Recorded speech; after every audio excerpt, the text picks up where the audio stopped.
wa la tamutunna illa wa antum muslimun. Bapak-bapak, ibu-ibu, hadirin rahimani wa rahimakumullahu jami'an. Pertama, kita bersyukur kepada Allah pada pagi ini. Allah Subhanahu wa taala masih memberikan kepada kita kesehatan, masih memberikan kepada kita kesempatan. Allah Subhanahu wa taala masih memberikan kepada kita kemudahan untuk bisa sampai di majelis ini. Mudah-mudahan usaha kita, ikhtiar kita sampai ke tempat ini untuk menuntut ilmu syar'i, mudah-mudahan kita mendapatkan kebaikan yang banyak, ilmu yang manfaat, sebagaimana doa kita yang diajarkan oleh Nabi kita SAW setiap pagi. Kita minta 3 perkara yang Nabi SAW memerintahkan serta mencontohkan kita untuk membaca doa ini. Allahumma inni as'aluka ilman nafi'an wa rizqan thayyiban wa amalan mutaqabbalan. Dia ada 3 poin, ada 3 doa yang kita setiap pagi hendaknya juga berdoa atau meminta ini, sebagaimana Nabi kita SAW setiap pagi berdoa kepada Allah Subhanahu wa taala dengan doa apa tadi? Allahumma inni as'aluka ilman nafi'an wa rizqan thayyiban wa amalan mutaqabbalan. Kita, ini permohonan kita. Apa artinya? Allahumma inni as'aluka ilman nafi'an. Ya Allah, kami meminta, kami mohon kepada Engkau ilmu yang manfaat. Apa itu ilmu yang manfaat? Ilmu yang pertama melahirkan kecintaan kita kepada Allah, melahirkan cinta kita kepada Rasulullah, melahirkan cinta kita kepada agama kita, dan tentu juga melahirkan kecintaan kita kepada saudara-saudara kita kaum muslimin. Karena ini semua ini semua adalah perkara-perkara yang sangat penting yang kita berharap kemudian ilmu yang kita dapatkan itu melahirkan kebaikan pula. Dan tentu tanda-tanda yang lain atau ilmu yang bermanfaat itu adalah ilmu yang melahirkan amal. Ilmu yang melahirkan amal. Maka inilah ilmu yang kemudian hendaknya kita yang kita cari, ilmu yang melahirkan amal. Ilmu juga yang melahirkan baiknya hubungan kita, bertambah baiknya hubungan kita dengan sesama. Jadi jangan sampai ilmu itu melahirkan kesombongan, melahirkan jiwa yang menjadi hakim terhadap ibadah orang lain, yang suka menghakim-hakimi ibadah orang. Yang seharusnya ilmu yang lahir yang ada pada diri kita adalah ilmu yang lebih banyak melihat ke dalam, artinya adalah mengkoreksi diri sendiri. Tidak. Jadi jangan sampai kita ngaji, ilmu yang kita dapatkan itu menjadikan kita orang yang banyak melihat kesalahan orang lain. Lebih banyak melihat kesalahan orang lain, mengkoreksi kesalahan orang lain, tapi lupa dengan mengkoreksi diri sendiri, mengkoreksi ibadah sendiri. Itu ya. Karena tidak sedikit juga terjadi di masyarakat itu, tatkala dia belajar, apalagi sudah belajar tentang ilmu terkait dengan ibadahnya sesuai dengan sunnah Nabi SAW, yang lebih difikirkan itu adalah melihat kesalahan orang lain. Yang tampak terang benderang itu kesalahan tetangganya, kesalahan masjid yang berbeda dengannya. Ini nggak boleh. Jadi ilmu yang manfaat itu adalah ilmu yang Masya Allah melahirkan ketawaduan, sehingga ilmu itu betul-betul menjadi ilmu yang manfaat. sebagaimana permintaan kita dan permohonan kita kepada Allah dengan meminta tadi seperti Nabi meminta Allahumma inni as'aluka ilman nafi'an, ya ilmu yang melahirkan. Dan yang paling penting juga sebagaimana dikatakan di dalam Al-Qur'an, wa may yakhshallahu min ibadihi ulama. Ilmu itu yang manfaatnya ilmu yang melahirkan rasa takut kita kepada Allah, bertambah ketakutan kita kepada Allah Subhanahu wa ta'ala. Jadi kalau kita semakin berilmu, semakin paham tentang masalah agama ini, maka seharusnya melahirkan rasa takut kita kepada Allah Subhanahu wa ta'ala. Takut dengan Allah dengan takut dengan makhluk itu berbeda. Takut dengan manusia atau makhluk itu adalah kita menjauhinya, kita menghindarinya. Adapun takut dengan Allah adalah kita mendekatinya. Dengan kita mendekatinya, takut dengan diazab oleh Allah, takut kita ditinggalkan oleh Allah, gitu. Takut Allah itu mengabaikan kita. Karena ada orang-orang atau golongan-golongan yang Allah mengabaikan dia, meninggalkan dia. Dan kita jangan sampai seperti itu. Makanya kita juga diajarkan berdoa kepada Allah. Ya, salah satu di zikir pagi dan petang itu, ya hayyu ya qayyum bi rahmatika astaghith aslih li sya'ni kullah wa la takilni ila nafsi tarfata 'ain. Sering enggak baca ini? Ya hayyu ya qayyum bi rahmatika astaghith aslih li sya'ni kullah wa la takilni ila nafsi tarfata 'ain. Wahai Rabb, ya, yang maha berdiri sendiri, yang maha hidup dan yang maha berdiri sendiri. Birahmatika astaghith, dengan rahmatmu ya Allah kami mohon pertolongan. Wala takilni ila nafsi tarfatain, dan jangan kau tinggalkan kami sendiri ya Allah, walaupun sekejap mata sekalipun. Jangan kau tinggalkan kami ya Allah, jangan kau lupakan kami ya Allah, jangan kau abaikan kami ya Allah, walaupun sekejap mata pun ya Allah. Nah ini seharusnya ini juga banyak diminta. Ya hayyu ya qayyum bi rahmatika astaghith aslih li sya'ni kullah wa la takilni ila nafsi tarfata 'ain.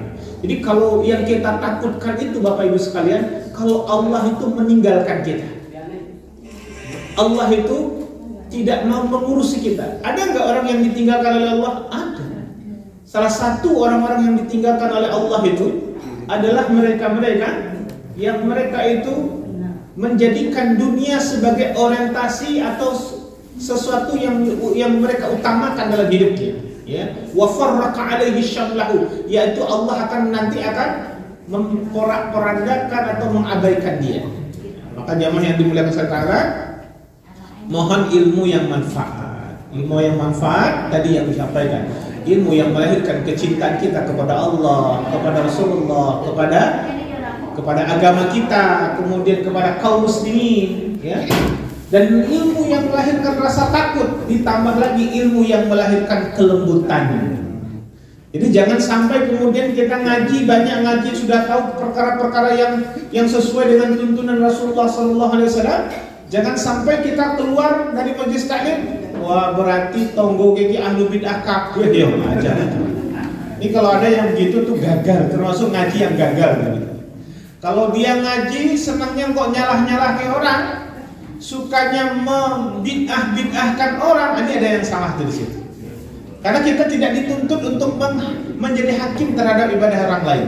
Kita dituntut bagaimana kemudian lebih banyak mengkoreksi ibadah kita, mendekatkan diri kita kepada Allah, gitu ya. Adapun kalau ada orang-orang yang kemudian mungkin belum ngaji, belum belajar, maka kemudian yang tugas kita apa? Mendakwahkan, mengingatkan, ya, jangan ditinggalkan, jangan dijauhi. Ini kadang-kadang karena beda majelis taklim, beda masjid, beda musola, la salam wala kalam, ya, tidak ketemu, tidak ada senyumnya, tidak ada salamnya, begitu kan? Padahal dia masih seorang muslim. Padahal masih sama muslim, Al-Qurannya ya sama, Nabinya ya sama, Allah yang disembah ya sama, kiblatnya ya sama, gitu ya. Tapi kadang-kadang karena beda kelompok, beda organisasi, beda golongan, la salam wala kalam, ini nggak boleh. Ada yang salah tuh pada diri kita. Jangan masuk surga sendiri aja, Pak. ajak yang lain, bareng-bareng lah masuk surga itu. Nah jenengan sendiri aja di surga kan nggak seru juga, ya. Nah, sepi nanti surga itu, ya. Nah, jadi tugas kita adalah bagaimana kemudian kita mengenalkan agama Allah ini kepada siapapun, karena Islam itu adalah rahmatan lil alamin. Ini kadang-kadang ada yang masalah sekarang sampai orang tua dan mertuanya dibidah-bidahkan juga. Mertua yang merokok, ya. Mertuanya dibilang masuk neraka. Bahkan orang tuanya sendiri dituduh masuk neraka karena orang tuanya ahli bid'ah, dibilang ahli bid'ah. Jadi jangan hati-hati, ya. Kita harus mencontohkan kebaikan. Ud'u ila sabili rabbika bil hikmah wal mau'izatil hasanah wajadilhum billati hi ahsan. Serulah, ajaklah orang itu ke jalan Allah. Ya, ke jalan Allah. Ya. Dengan cara apa? Dengan cara yang hikmah, dengan cara yang baik, dengan kelembutan. Ajaklah mereka berdialog, diskusi dengan baik, gitu ya. Nah ini ingat yang kemudian, nah itu ilmu yang manfaat seharusnya, ya. Nah, ilmu yang mempersatukan ini yang kemudian hendaknya kita tumbuhkan tatkala kemudian kita belajar. Jadi semakin ilmu kita banyak, semakin ngajinya, majelis taklimnya kita banyak yang kita datangi, ilmu kita meningkat, itu seharusnya melahirkan banyak kebaikan, ya. Karena kalau betul-betul yang kita dapatkan kebaikan itu pasti yang datang, yang lahir dari itu semua adalah kebaikan pula. Kenapa? Karena innal khaira la ya'ti ilal khair. Karena sesungguhnya kebaikan itu kalau betul-betul itu bagian dari kebaikan akan mendatangkan kebaikan pula. Karena sesungguhnya kebaikan itu akan mendatangkan kebaikan, dan inilah menjadi tanda ibadah kita itu diterima oleh Allah. Tanda ibadah kita itu diterima oleh Allah itu adalah kita itu bertambah baik, ya, bertambah baik. Karena yang namanya kebaikan itu nanti akan melahirkan kebaikan setelahnya. Sampai pepatah Arab itu pernah mengatakan bahwasanya al-hasanatu yaqulu ukhti wal maksiyatu yaqulu ukhti. Dikatakan yang namanya kebaikan itu akan memanggil saudara-saudaranya yang lain, dan yang namanya keburukan itu pula juga akan memanggil saudara-saudaranya yang lain. Makanya senada dengan hadis Nabi sallallahu alaihi wasallam, "Alaikum bis-sidqi fa inna sidqa yahdi ilal birri wa innal birra yahdi ilal jannah wa iyyakum wal kadhib fa innal kadhiba yahdi ilal fujur wa innal fujur yahdi ilan nar." Hendaklah kalian berlaku jujur, karena kejujuran itu akan mengantarkan kalian, menggiring kalian kepada kebaikan, dan kebaikan itu akan menggiring kalian ke surga. Dan jauhi dusta, karena dusta itu akan menggiring kalian kepada keburukan, dan keburukan itu juga menggiring kalian ke dalam neraka. Maknanya bagaimana?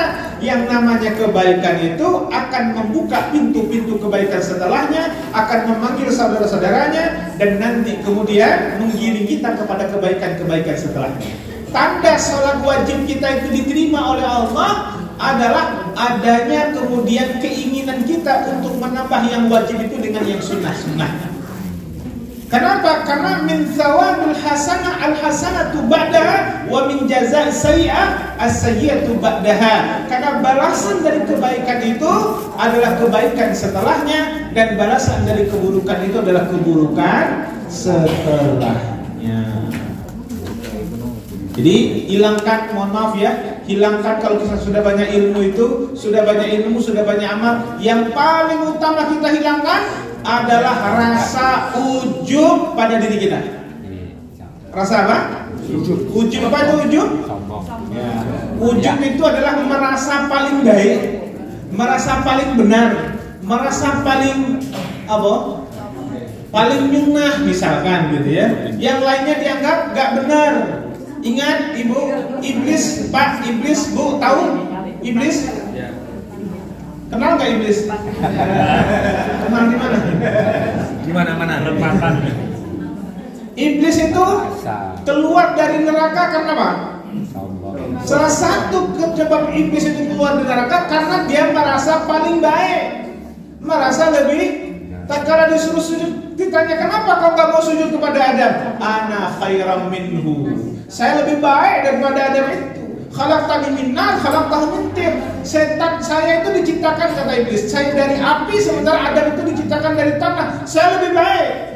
Nah, hati-hati nih, berarti sifat ujub atau merasa lebih baik, merasa paling baik daripada orang lain, itu adalah warisan iblis. Hati-hati ya. Nah, kita harus nih, tipu daya iblis itu luar biasa loh, cukup halus ya. Maka jangan kita menjadi merasa lebih baik, paling baik gitu. Merasa paling nyunah, paling benar itu enggak boleh. Menjadi orang baik itu harus, tapi merasa paling baik itu jangan. Menjadi orang benar itu harus, tapi merasa paling benar jangan, gitu ya. Belajar sunnah dan kemudian belajar sunnah itu harus, tapi merasa paling nyunah. Menjadi orang memiliki akidah ahlus sunnah wal jamaah itu harus, tapi merasa paling ahlus sunnah enggak boleh. Karena paling itu akan melahirkan kesombongan, melahirkan rasa ujub. Hati-hati ya. Ujub itu warisan siapa tadi? Iblis. Berarti kalau ada tetangganya sombong berarti tetangga iblis. Berarti kalau tetangga iblis jenengan sombong.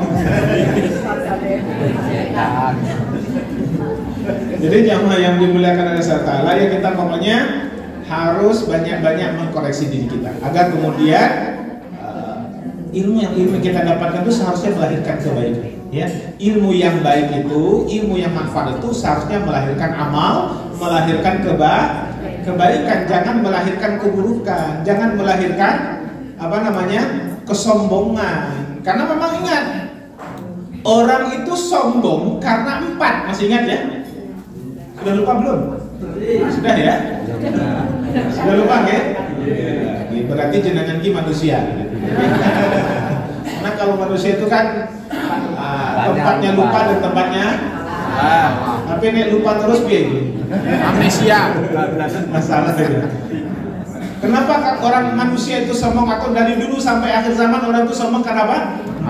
4. Yang pertama adalah ziyadatul mal, tatkala hartanya bertambah.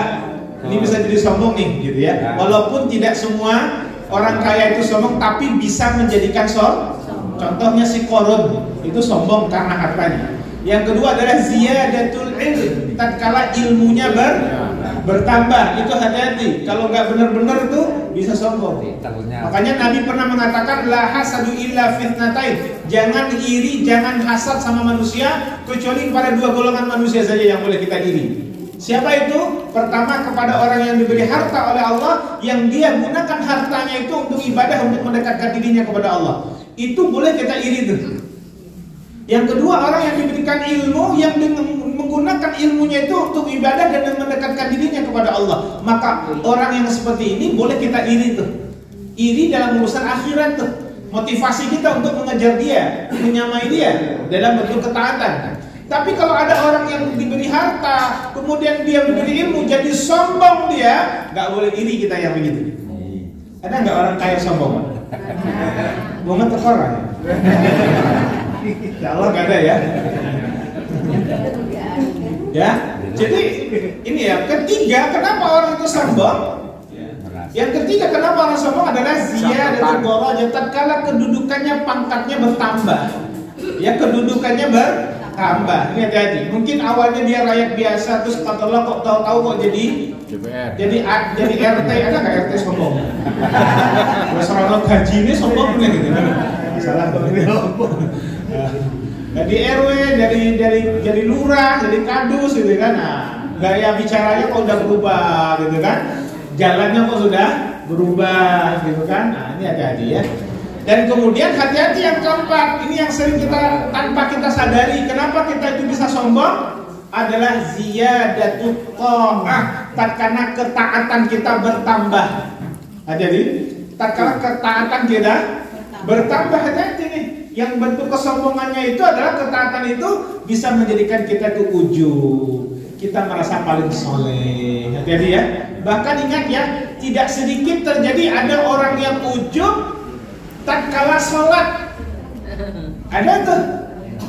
Kenapa? Salah satunya apa yang dilakukan? Misalkan dia tuh suka batin temennya yang di sebelahnya yang kadang-kadang belum nyunat gitu ya. Mungkin takbirnya belum benar, atau kemudian rukunya belum benar, sujudnya belum benar gitu kan. Nah itu kadang-kadang kita sok batin teman kita yang di sebelah. Ada nggak yang sholat sok batin temannya? Yang paling sering kan batin imam ya.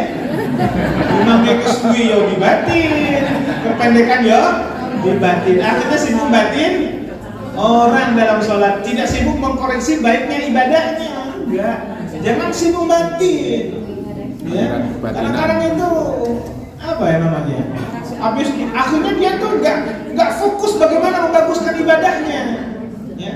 Makanya doa Nabi tadi, Allahumma inni as'aluka ilman nafi'an wa rizqan thayyiban wa amalan mutaqabbalan. Nah, ini kita minta tuh, bagaimana ibadah kita itu diterima oleh Allah, itu yang kita pikirkan. Jangan kemudian kita memikirkan ibadahnya orang lain. Jangan sibuk memikirkan ibadahnya orang lain. Fokuslah bagaimana ibadah kita itu diterima oleh Allah Subhanahu wa taala. Ya. Bapak Ibu sekalian, itu baru muqaddimah. Ya. Muqaddimahnya meh rampung di jam 8 ya. Bapak Ibu sekalian, karena sudah lama nggak ketemu, jadi saya harus banyak apa? Banyak ngoceh gitu ya. Banyak ngoceh. Memang tugasnya Ustaz itu kan yang ngoceh, toh? Ada yang tersinggung ya alhamdulillah gitu kan. Karena ayat Allah itu buat nyinggung kita. Wah, saya tersinggung kalau Ustaz Rosidi kalau ngaji. Ya ben ya gitu ya. Silahkan, karena mau disinggung itu kan karena dengan ayat Allah gitu kan. Ya kalau ada orang kaya yang sombong dia tersinggung ya sudah. Tapi tersinggungnya itu mudah-mudahan nggak jadi berubah menjadi lebih baik insyaallah. Bapak Ibu sekalian Allah, apa judul kajian kita? Sebab-sebab Allah mencabut nikmat dari kita. Ya, sebab-sebab Allah mencabut nikmatnya dari kita. Jadi ada nih sebab-sebab Allah itu mencabut nikmatnya dari kita. Ya. Bapak Ibu sekalian, Allah itu Rahman dan Rahim. Ya. Allah itu Maha Pengasih lagi Maha Penyayang. Allah itu Maha Pemurah, Allah itu Maha Baik. Allah itu Maha Baik. Ya. Dan kebaikan itu hanya datangnya dari Allah. Allah itu pasti. Ini menjadi dalil juga, dasar bagi kita bahwasanya apa yang Allah tetapkan bagi kita itu pasti itu baik. Karena sehingga tidak ada takdir yang buruk bagi orang-orang beriman. Jadi Allah tidak pernah memberikan takdir yang buruk. Semua takdir bagi orang beriman itu adalah baik. Semua takdir itu adalah makanya kata Nabi SAW, ajaban li amril mu'min, menakjubkan semua urusan keadaan orang beriman itu. Ya. Orang beriman itu semua keadaannya baik. Kenapa? Orang beriman itu semua keadaannya baik. Kenapa? Karena kalau dia mendapatkan nikmat, maka dia bersyukur. Syukur baik tidak? Baik. Kalau dia dikasih ujian, dia bersabar. Sabar baik tidak? Baik. Maka sabar dan syukur ini adalah seharusnya kita menjadi pegangan dalam hidup kita. Ya. Makanya dalam rumah tangga pun sabar dan syukur itu harus ada. Dapat misalkan masing-masing kita itu dalam rumah tangga atau pasangan itu pasti ada kekurangan, pasti ada kelebihan masing-masing. Maka salah satu yang menjadi sebab langgengnya rumah tangga itu adalah masing-masing pasangan itu bagaimana dia fokus terhadap kelebihan pasangannya, tidak fokus kepada kekurangan pasangannya. Karena kalau kita fokus mencari kekurangan pasangan kita, mohon maaf, kalau kita mencari kekurangan orang lain, itu sampai hari kiamat kurang 3 hari akan ketemu terus.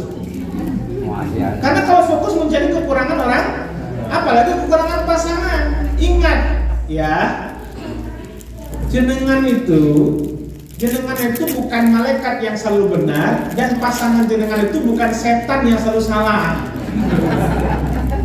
Ya. Ingat ya, malaikat itu apa? Selalu benar, setan selalu.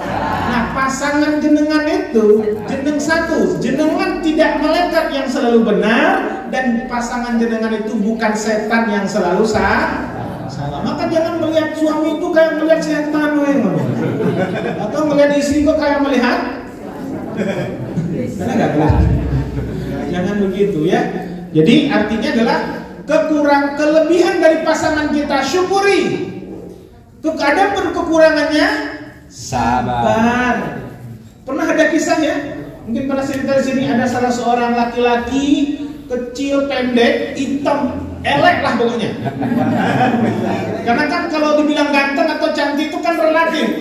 Kalau jelek itu kan mutlak kan, betul? Itu kemudian pendek, kecil, elek itu mulai masya Allah. Dapat Allah mendapatkan istri itu kembang desa. Cantik masya Allah, orang-orang banyak yang tertarik kepadanya, tapi dia yang dapat. Suatu ketika suaminya ini berkata sambil melihat istrinya, wahai istriku, aku sungguh bersyukur mendapatkan istri secantik engkau, sesolehah engkau. Lalu istrinya mengatakan, engkau bersyukur mendapatkan aku, sementara aku bersabar mendapatkan kamu. Sama-sama baiknya. Rumah tangga itu harus ada syukur dan sabar. Yang penting ada syukur dan ada sabar. Kelebihan dari pasangan kita syukuri, adapun kekurangannya sabar. Walaupun sabarnya rada-rada gemes dikit gitu teman-teman. Karena kalau kita bersabar itu masya Allah bu.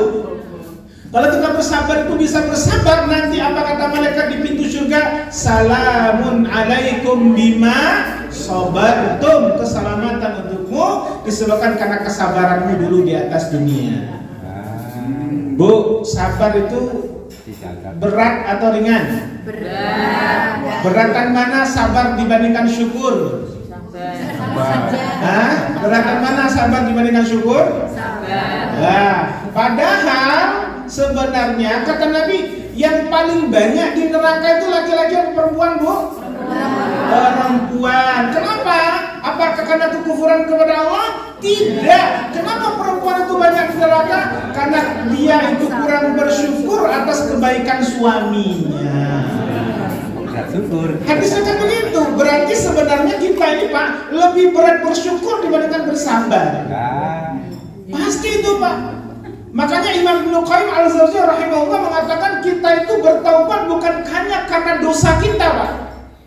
Kita bertobat karena dosa kita itu benar, tapi kemudian yang kedua, kenapa kita harus bertobat? Karena kita itu kurang bersyukur atas nikmat yang telah Allah berikan kepada kita. Karena dari sekian nikmat yang Allah berikan kepada kita, amat sedikit sekali yang kita syukuri Bapak Ibu sekalian. Ya, Bu, bersyukur nggak atas punya suami yang seperti sekarang?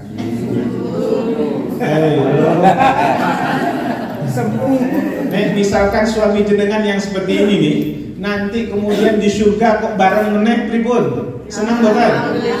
Alhamdulillah ya, berarti sehidup dan sesurga dan sehidup sesurga, jangan sehidup semati gitu, ya. Ikhlas nggih suaminya yang seperti ini menjadi suaminya di surga lagi? Ikhlas. Kok ikhlasnya kok kurang seru lagi?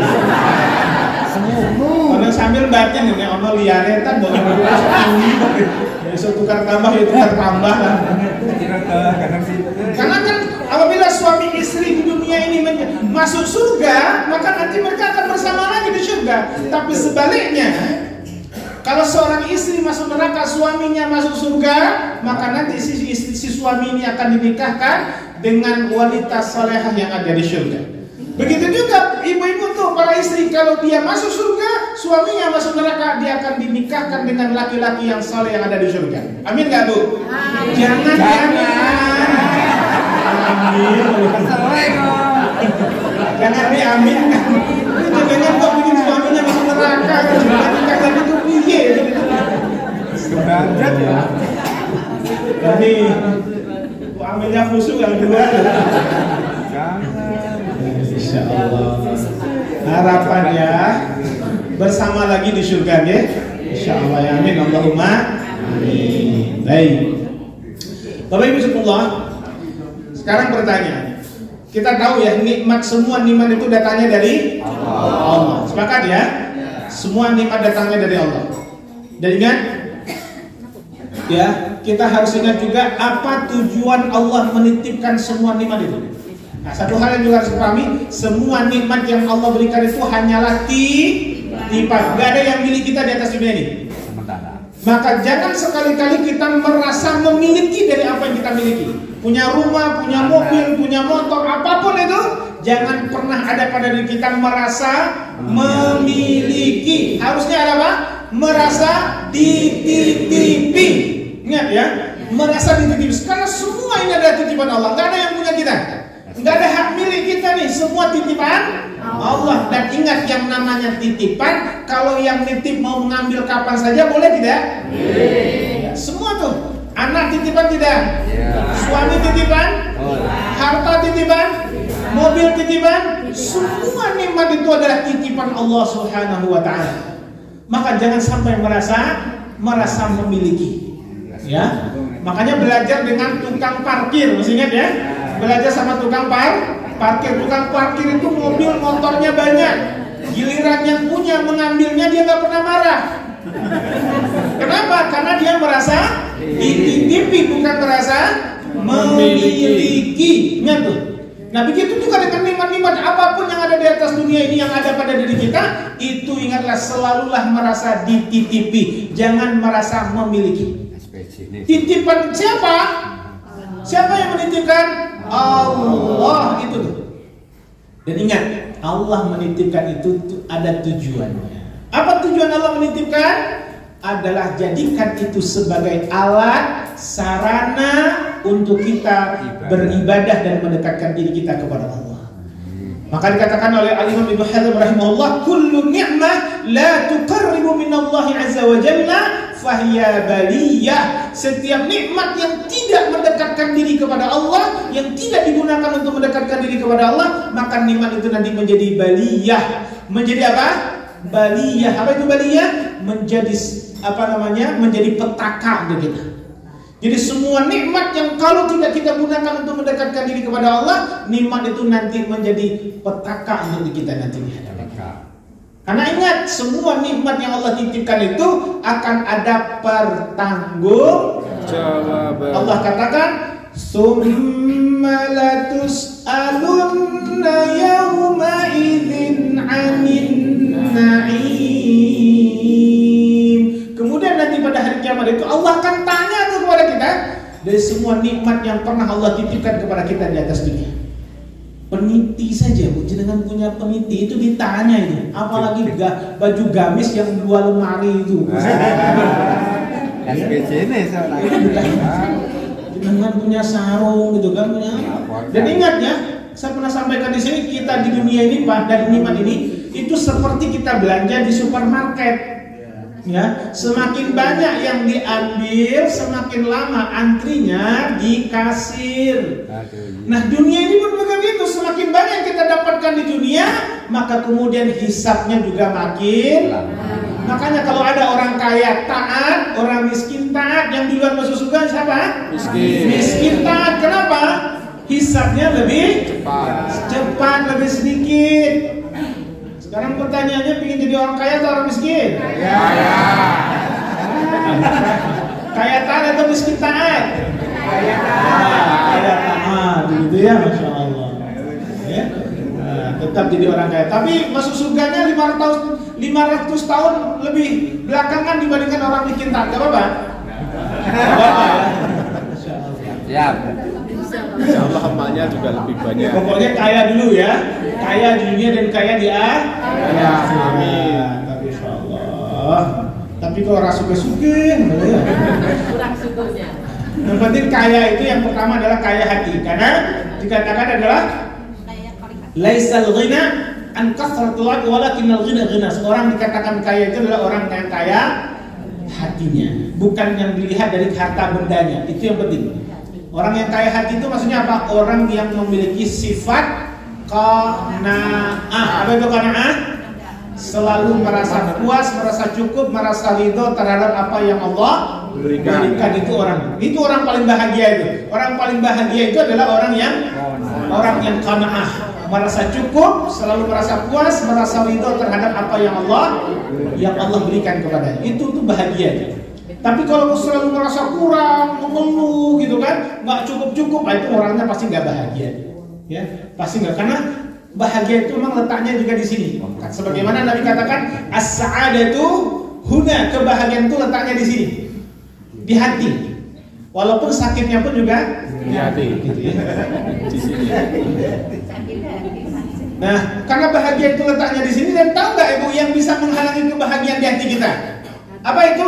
Seluruh penyakit hati itu, itulah yang menghalangi kebahagiaan dalam hati kita. Kalau hati kita itu ada susah memaafkan orang, bahagia tidak? Tidak. Sukanya kok suuzon sama orang, bahagia nggak? Ada nggak orang yang suka suuzon, Bu? Sesama jamaah ini ada nggak suka suuzon? Jangan suka suuzon sama orang. Jangan mudah suuzon, hati-hati. Orang kalau suka suuzon itu pasti nggak tenang hidupnya, pasti nggak bahagia. Karena itu penyakit hati tuh. Ya. Ibu pernah suuzon nggak sama suami, Bu? Bapak yang diam sering. Suami juga pernah suuzon ya sama istri ya? Jadi jangan suka suuzon aja lah, ya, agar hati kita itu lebih tenang. Baik, Bapak Ibu sekalian, rahimani wa rahimakumullah. Jadi ingat, nikmat itu datang dari Allah. Jadi bukan karena kecerdasan kita, kepintaran kita dan sebagainya. Semua Allah yang punya, Allah yang menitipkan, dan semua datang dari Allah SWT. Dan Allah tujuannya apa? Menitipkan nikmat itu alat sarana untuk ibadah kepada Allah SWT. Maka gunakan nikmat itu sebagai alat sarana ibadah kepada Allah. Jangan sampai kita gunakan nikmat itu untuk bermaksud kepada. Salah satu kesalahan kita semua, mungkin juga kesalahan, terutama mungkin juga kesalahan saya gitu, adalah sering kita menggunakan nikmat yang seharusnya yang Allah titipkan kepada kita itu adalah untuk ibadah kepada Allah. Sering kita gunakan nikmat itu sebagai sarana untuk menjauhkan diri kita kepada Allah. Bahkan kita jadikan nikmat itu sebagai alat untuk bermaksiat kepada Allah. Nauzubillah min dzalik. Semoga Allah ampunkan dosa kita, ya. Karena kita sering begitu, Pak. Semua yang padahal kita tahu semua Allah berikan itu sebagai alat ibadah kepada Allah. Dan semua akan dihisab. Termasuk kuota internet pun juga dihisab nanti. Dengan kuota internetnya buat lihat apa, ya, digunakan untuk apa, itu nanti akan dihisab oleh Allah, sekecil apapun, ya. Nah, ini yang harus diingat, Bapak Ibu sekalian Allah. Lalu kemudian, apa sih alasan Allah itu mencabut nikmatnya kepada kita? Yang didapatkannya, pertama, kalau kita mengacu kepada doa ini, doa yang ada di depan ini, ya, Allahumma inni a'udzubika min zawali ni'matik wa tahawuli afiyatik wa fujaati niqmatik wa jami'i syaqatik, ya. Dari Abdullah bin Umar radhiyallahu anhu berkata, Nabi sallallahu alaihi wasallam yang pernah bersabda, ya, dan pernah berdoa, ya Allah, saya berlindung kepadamu dari hilangnya nikmatmu dariku, dan dari pindahnya keselamatan yang engkau berikan, dan dari kedatangan sanksi atau azab yang datangnya tiba-tiba, serta aku berlindung kepadamu ya Allah dari seluruh murkamu. Ini minta kalau sering-sering kita berdoa dengan ini. Nah, dalam hadis ini jamaah yang saya taala, atau dalam doa Nabi Sallallahu Alaihi Wasallam ini, tentu kemudian kita bisa melihat bagaimana kemudian Nabi saja berlindung kepada Allah agar nikmat yang Allah berikan kepadanya itu jangan sampai hilang, jangan sampai dicabut oleh Allah Subhanahu wa taala. Maka kemudian tentu kita juga harus berdoa dan banyak berlindung kepada Allah dicabut dari nikmat kita, ya, nikmat dari kita.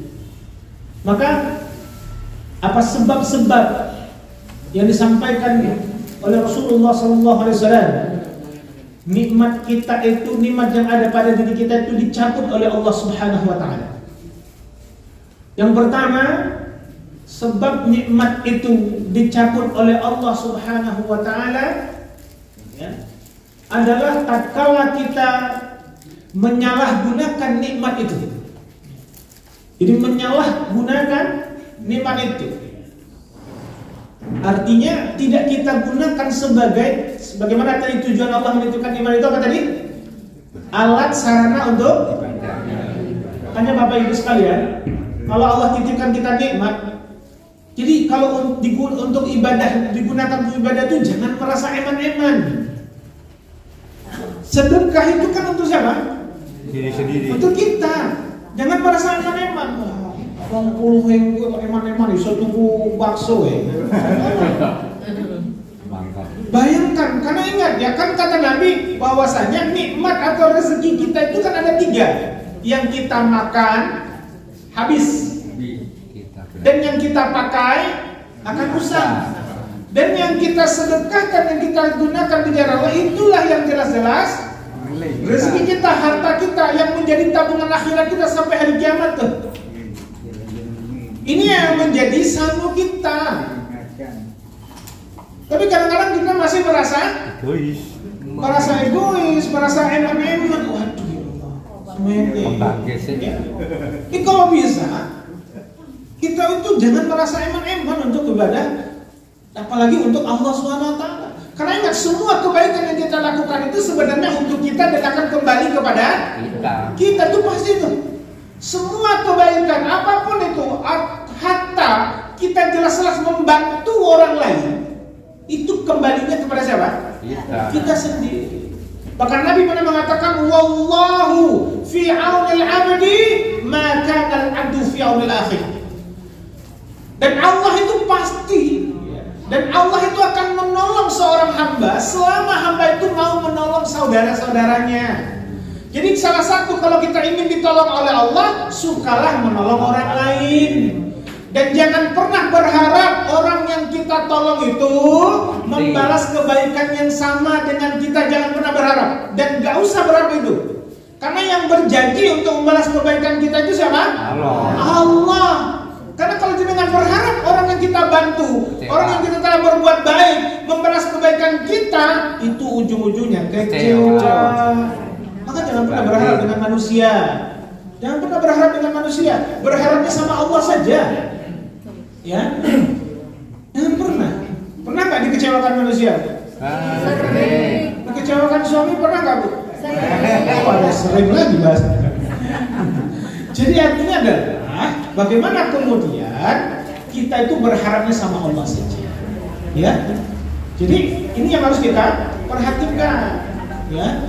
Jadi kalau kemudian kita berbuat baik, apapun kebaikan kita, ya, itu semuanya akan kembali kepada kita. Doa, mendoakan orang lain, kebaikannya untuk siapa?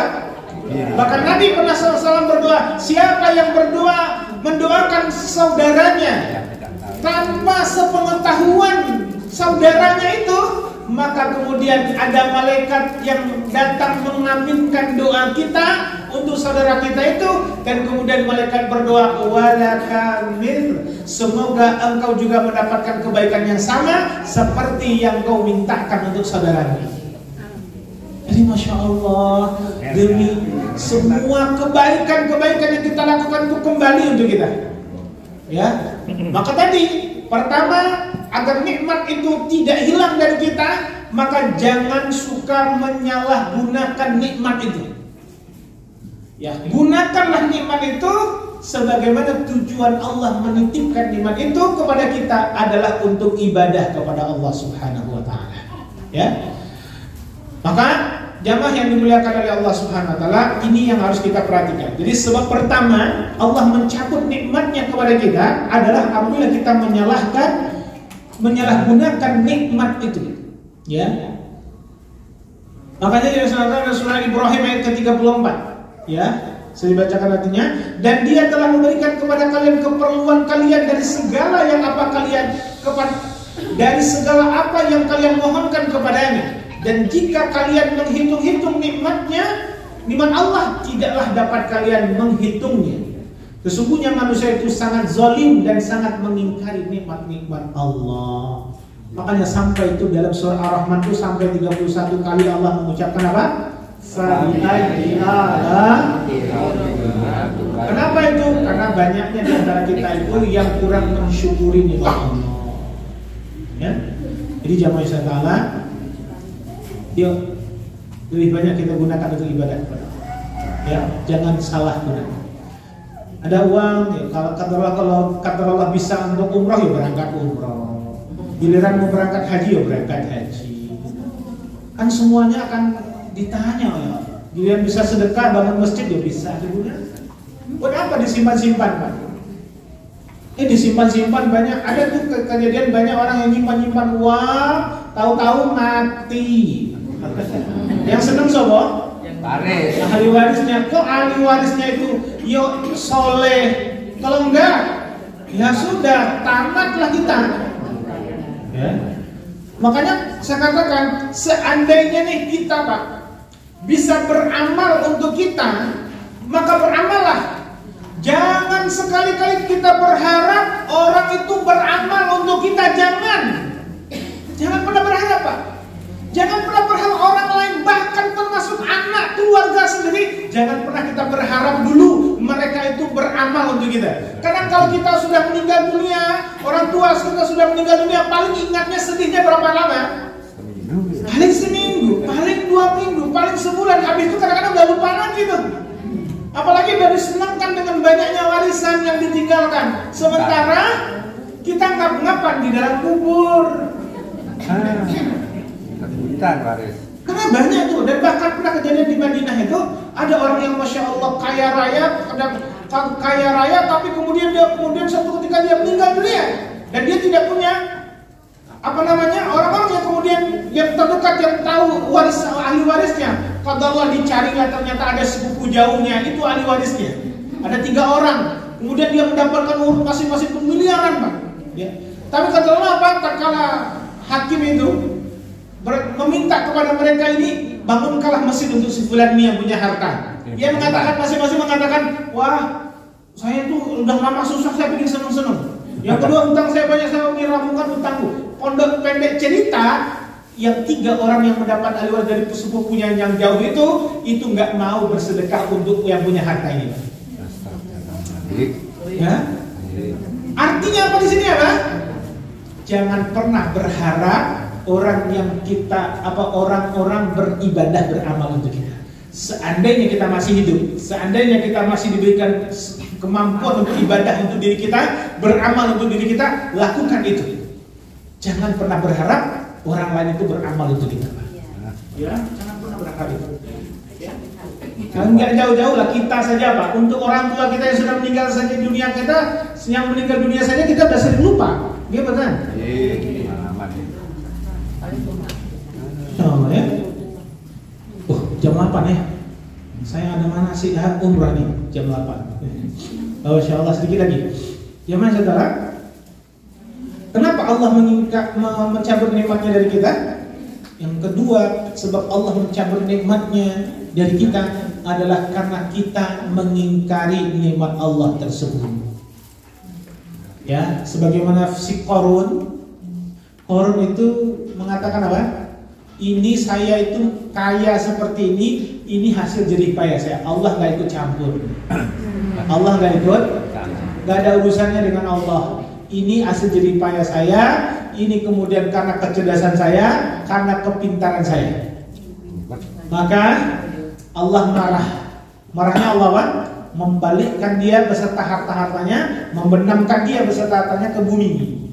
Makanya kalau ibu bapak macul di belakang rumah kok menemu apa gitu kan, ngomongnya apa?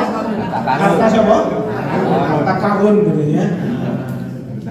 Mudah-mudahan aja yang sama ada yang sampai tenggelam di belakang rumah jenengannya. Jadi jamaah yang sentana karena mengingkari nikmat Allah.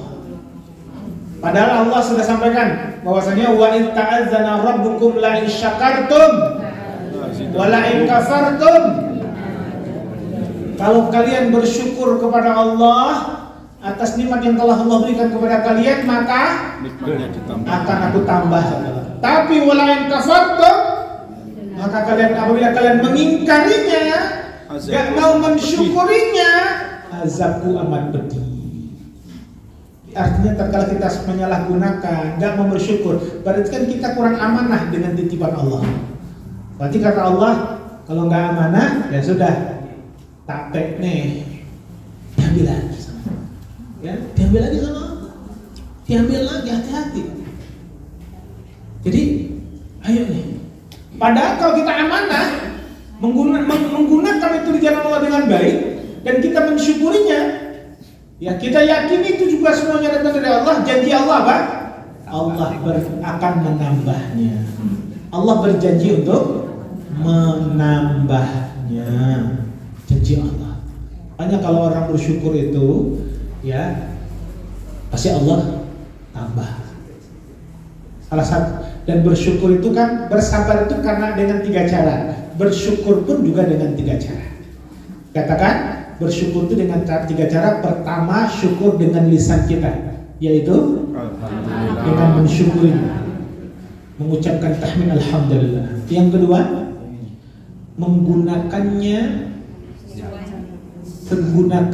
untuk ibadah dan mendekatkan diri kita kepada Allah. Dan yang ketiga adalah Bapak Ibu semua, yang kita bersyukur dengan hati kita, dengan kita meyakini apa-apa yang kita dapatkan ini semua datang dari Allah, ya, bukan dari kemampuan kita atau dari kecerdasan kita. Bertambah keimanan kita, bertambah kecintaan kita kepada Allah Subhanahu wa taala, mengingat kebaikan yang telah kita dapatkan dari Allah Subhanahu wa taala.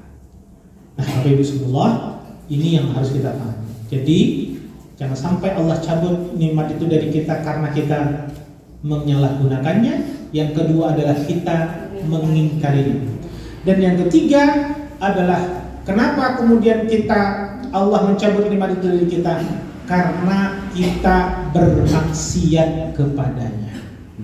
Apalagi menggunakan nikmat itu sebagai alat untuk mengingkari Allah. Makanya ingat, Nabi pernah mengatakan begini, ya, tatkala menjelaskan ayat Allah itu dalam surah Al-An'am ayat 44 itu apa?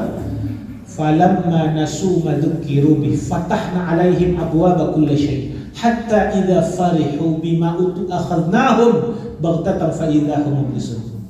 Kata Allah, tatkala manusia itu melupakan peringatanku, kata Allah, maka akan aku bukakan bagi mereka pintu kesenangan di atas dunia. Tapi ingat, tatkala mereka bersenang-senang dengan apa yang dia dapatkan, akan aku cabut, akan aku ambil nikmat itu secara tiba-tiba sampai dia akan terdiam putus asa. Nah, Ibnu Katsir menafsirkan ayat ini mengutip hadis Nabi. Idza ra'aita Allah Ta'ala yu'til 'abda min ad-dunya ma yuhibbu wa huwa muqimu 'ala ma'asi fa'lam anna dzalika minhu istidrak. Ya, apabila kalian melihat Allah memberikan kepada manusia apa yang dia cintai dalam urusan dunia ini, namun manusia itu membalasnya dengan bermaksiat kepada kepada Allah, maka ketahuilah apa yang dia dapatkan itu sebenarnya adalah istidrak. Apalah dielu-elu, nyo. Tapi habis itu akan ada satu masa akan dicabut secara tiba-tiba. Ya, akan dicabut secara tiba-tiba.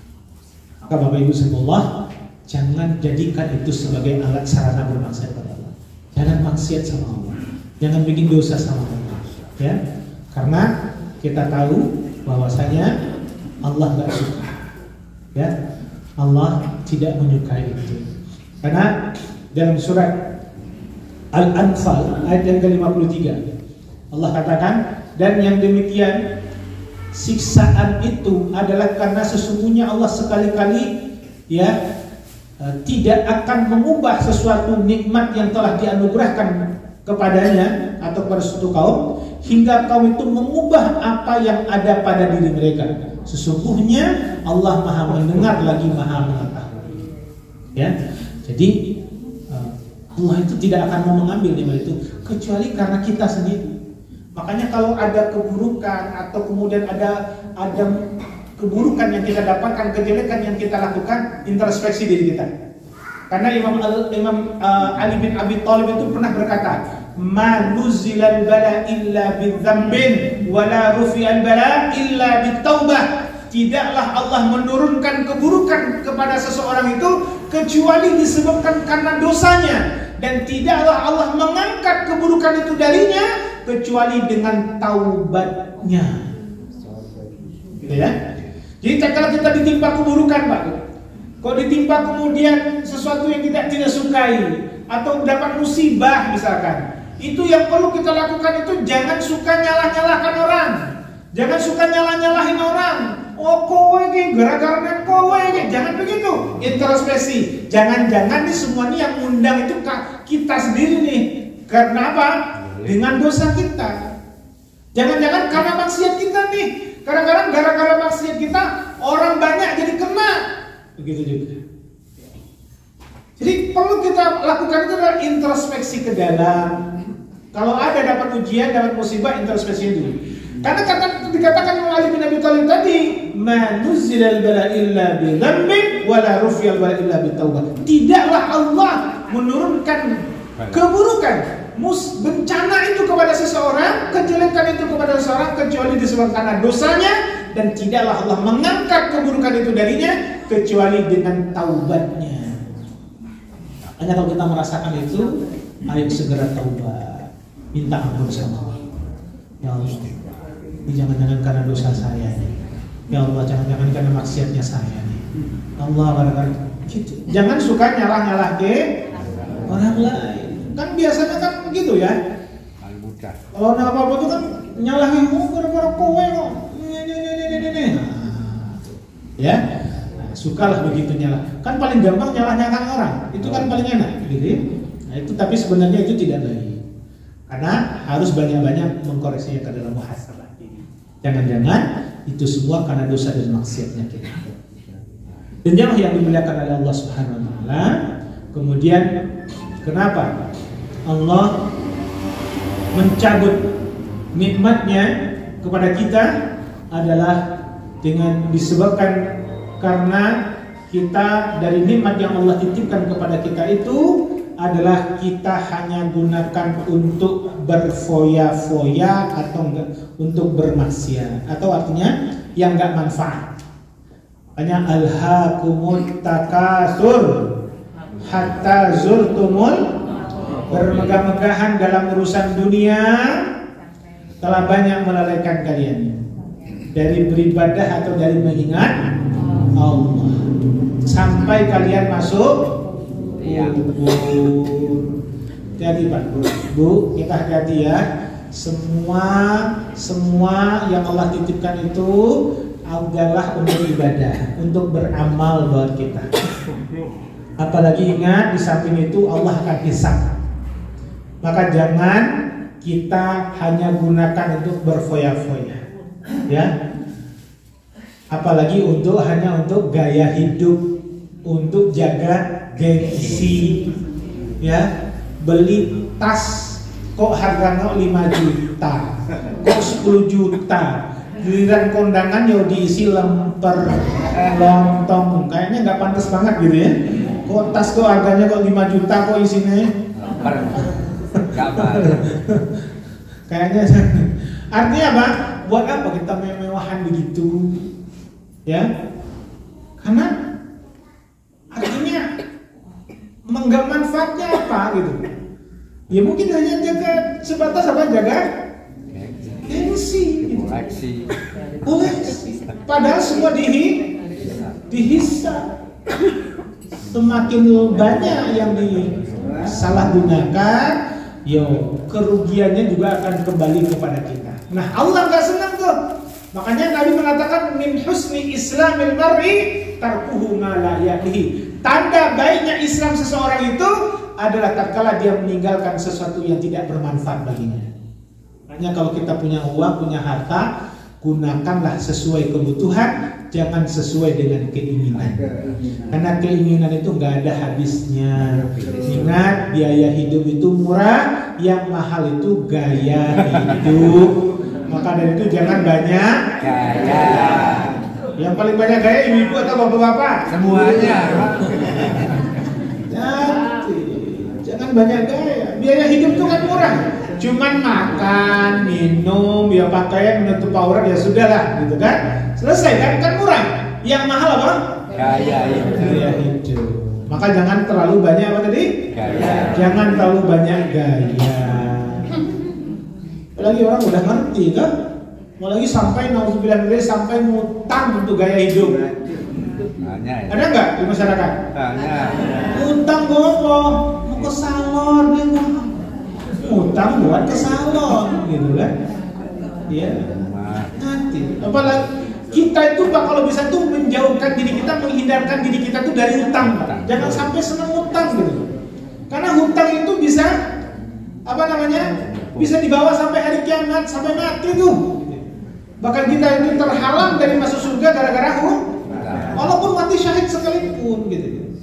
Jangan sampai begitu. Jadi Bapak Ibu sekalian, yang pertama tadi yang menyebabkan Allah mencabut nikmatnya dari kita karena kita menyerah. Kedua, mengingkarinya, artinya tidak mensyukuri nikmat itu. Seharusnya disyukuri ya dengan kita memuji Allah, menggunakannya di jalan Allah SWT dengan baik gitu ya. Apalagi itu kalau enggak kita, apalagi kemudian jangan sampai kita gunakan itu sebagai maksiat kita kepada Allah Ta'ala ya. Punya uang kok judi, kok mabok-mabokan, kok kemudian macam-macam gitu kan, udah dosa. Makanya Bapak Ibu sekalian kalau kita pikir-pikir ya masuk surga itu dibandingkan masuk neraka itu mahalan mana? Mahal masuk neraka Pak gitu. Judi gitu banyak uang, minum-minuman keras gitu, apalagi main perempuan itu, butuh biaya sedikit atau banyak tuh? Banyak. Jadi intinya adalah masuk neraka aja uangnya, modalnya harus banyak tuh. Ya, gitu. Masuk surga yang kadang-kadang yang gratis aja kadang-kadang kita malas tuh. Hanya yang rugi itu kita. Mudah-mudahan kita bisa muhasabah. Jadi kemudian ketiga, kenapa Allah cabut nikmatnya? Karena kita maksiat. Ya, karena banyak kita bermaksiat kepada Allah. Dan yang ketiga, keempat adalah karena kita menggunakan itu kepada hal yang tidak bermanfaat atau untuk berfoya-foya saja yang membuat kita lupa dan melalaikan diri kita kepada Allah Subhanahu wa taala. Bapak Ibu sekalian, semoga yang disampaikan hari ini bermanfaat. Mudah-mudahan kita semua banyak membaca doa ini ya. Nanti artinya nanti ada grup WA-nya nggak sih? Nanti tak kirim aja ya, kirim saja. Nanti dengan bisa membaca di rumah dan dihafal dan kemudian sering dibaca-baca dalam doa agar nikmat yang ada pada diri kita itu tetap ada. Artinya memang kemudian termasuk syukur saya katakan tadi, karena dikatakan ikatlah nikmatmu itu dengan cara mensyukuri. Jangan kufur nikmat, nanti Allah ambil nikmat itu dari kita. Dan mudah-mudahan Allah Subhanahu wa taala betul-betul membimbing kita agar kita menggunakan nikmat itu sebaik-baiknya untuk ibadah kepada Allah dan untuk mendekatkan diri kita kepada Allah, dan semoga ibadah-ibadah yang kita lakukan dengan nikmat-nikmat yang Allah titipkan kepada kita itu betul-betul diterima oleh Allah Subhanahu wa taala dan dijadikan wasilah untuk kita mendapatkan rahmat Allah di akhirat, untuk dimasukkannya kita ke dalam surga tanpa hisab. Amin. Allahumma amin. Mohon maaf lahir batin. Subhanakallahumma wa bihamdika asyhadu an la ilaha illa anta astaghfiruka wa atubu ilaik. Assalamualaikum warahmatullahi wabarakatuh.